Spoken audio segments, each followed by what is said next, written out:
Assalamualaikum, welcome back to my YouTube channel Firdaus Muzamil. Kembali lagi kita dalam segmen sejarah series.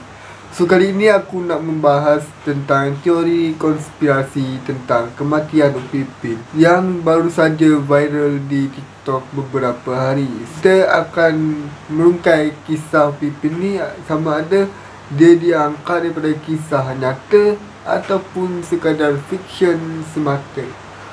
Jom, aku akan letak screen record dekat tepi ni. Kita tengok apa yang mereka cuba sampaikan dan apa yang menyebabkan dia viral. So aku akan letak screen record tepi ni, korang tengok So kita tengok yang paling atas ni. 1, 2, 3.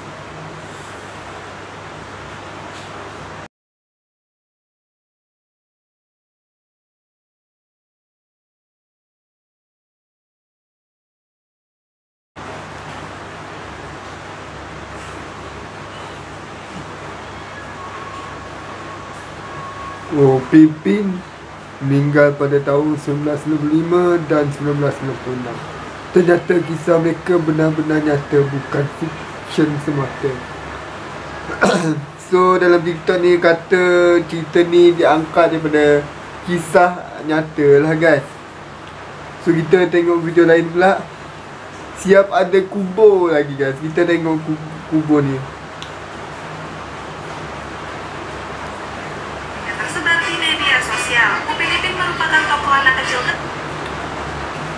Oh, yang sebarkan berita ni pun pihak media guys.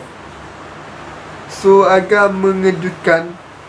Tapi bagi aku ini adalah rekaan lah semata kan.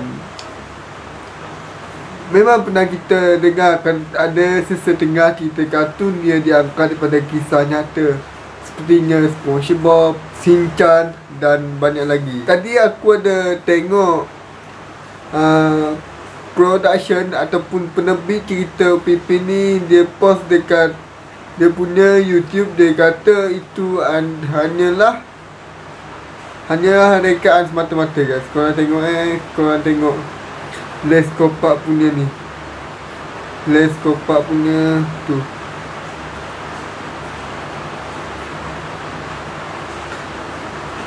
Tadi aku ada baca, aku tak tahu dia apa tu, dia 10 juta YouTuber pertama yang dapat 10 juta subscribers. So kita tak cerita pasal tu.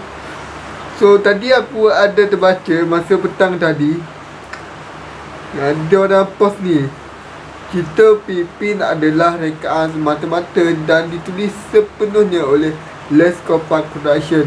Ianya tidak diambil atau diinspirasi dari kisah sesiapa yang masih hidup ataupun yang telah tiada. Idea asal dan Upipin ada cerita asal Upin dan Ipin adalah dari Hajah Ainon yang juga pelakon suara Opah. Setiap cerita yang ditulis bukan sahaja mudah difahami tetapi juga syarat dengan mesej yang bermanfaat. So guys, jawapan dia dekat sini. Cerita Upipin cerita Upipin adalah rekaan semata-mata guys.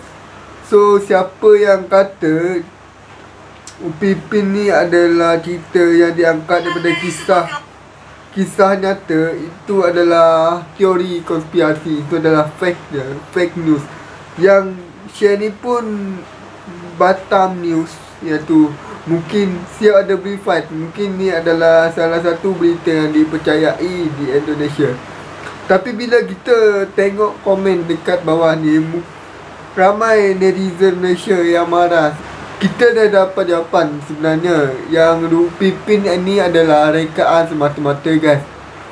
Dan kadang-kadang aku fikir juga, masa aku kecil dulu, aku layan 10 tahun lepas kan, cerita Upipin ni yang pertama keluar waktu petang-petang. Dia akan keluar time nak buka puasa kan. Dia akan keluar dekat TV 7 ataupun TV 9. Time tu dia akan keluar dekat situ. So bila keluarnya benda-benda macam ni guys, buat aku terfikir, mungkin juga cerita ni diinspirasikan daripada kisah nyata. Dan tapi bila kita tengok jawapan daripada production tu sendiri, dia mengatakan Upin Ipin ini adalah rekaan semata-mata guys. So siapa yang kata Upin Ipin ni diangkat daripada kisah yang nyata, itu adalah kesilapan guys. Itu menunjukkan itulah, kita tak boleh nak tu sangat. Sebab kalau kita tengok cerita Upin Ipin daripada kecil sampai aku besar sekarang ni, dah 22 tahun sekarang ni, aku rasa kita Upin Ipin ni dia bagi inspirasi lah kepada budak-budak. Kita ni lebih kepada mendidik guys. Kalau aku follow rapat lah cerita ni dari kecil kan, daripada kisah raya, kisah apa-apa, kisah yang episod yang setiap kali dia keluarkan, yang tak ada pun dia kata cerita ni diangkat daripada kisah yang nyata. Ini adalah rekaan dan dicipta sepenuhnya oleh Les Kopak Production guys. So siapa yang kata cerita ni diangkat daripada kisah nyata, dia adalah salah guys. Kita tak sepatutnya mengelirukan lah. Sebab yang tengok Upin Ipin ni pun budak-budak, tapi kebanyakan yang tengok Upin Ipin ni pun sesuai dengan peringkat umur, daripada umur yang 7 tahun sampai umur yang kita besar sekarang ni, sesuai dengan peringkat umur. Banyak pelajaran yang kita boleh dapat dalam filem tu guys. Kita tak boleh nafikan lah kenapa dia tak, dan dia ni tak besar-besar dia dulu sampai sekarang. Dia asyik sekolah tadika je kan. Tapi itulah aku kata tadi, ini adalah untuk kanak-kanak, untuk mendidik anak-anak guys. Daripada kisah Durian Runtuh tu guys, Pengembaraan Bermula tu tajuk dia, yang pertama sekali dikeluarkan pada tahun 2008 atau 2010, tak ingat aku.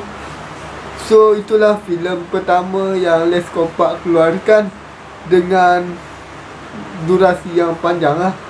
Antara watak-watak yang hilang dalam tu adalah watak Raju. Aku pun sampai sekarang Raju tanya kat mana Raju kan. So itu adalah rekaan semata-mata guys. So janganlah korang bergaduh sebab kartun apa semua. Memang ada setengah cerita dia diangkat daripada kisah nyata, tapi kebanyakan kisah-kisah macam ni, kisah yang boleh dikata dekat Upin Ipin ni, boleh dikatakan dia banyak memberi manfaat ataupun pelajaran kepada kita, kepada budak-budak, kepada adik-adik kita khususnya.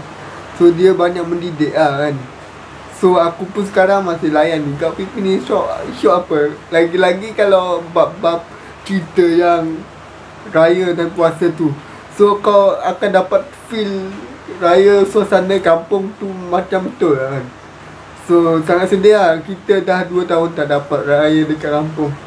So memang sangat-sangat sedih lah. Sebab bila tengok Upin Ipin ni, kita dapat remind balik, ataupun kita dapat recall balik kenangan-kenangan yang kita meraihkan suasana beraya dekat kampung. So guys, siapa yang kata cerita ni diangkat daripada kisah nyata adalah salah. Sebab kita dah baca tadi, production tu sendiri itu adalah rekaan semata-mata. Jangan kita bergaduh sebab pasal benda ni. Stop lah buat konspirasi yang merindukan macam ni, bosan pula aku. So guys, itu saja guys untuk video kali ini. Kita jumpa lagi di next video. Assalamualaikum.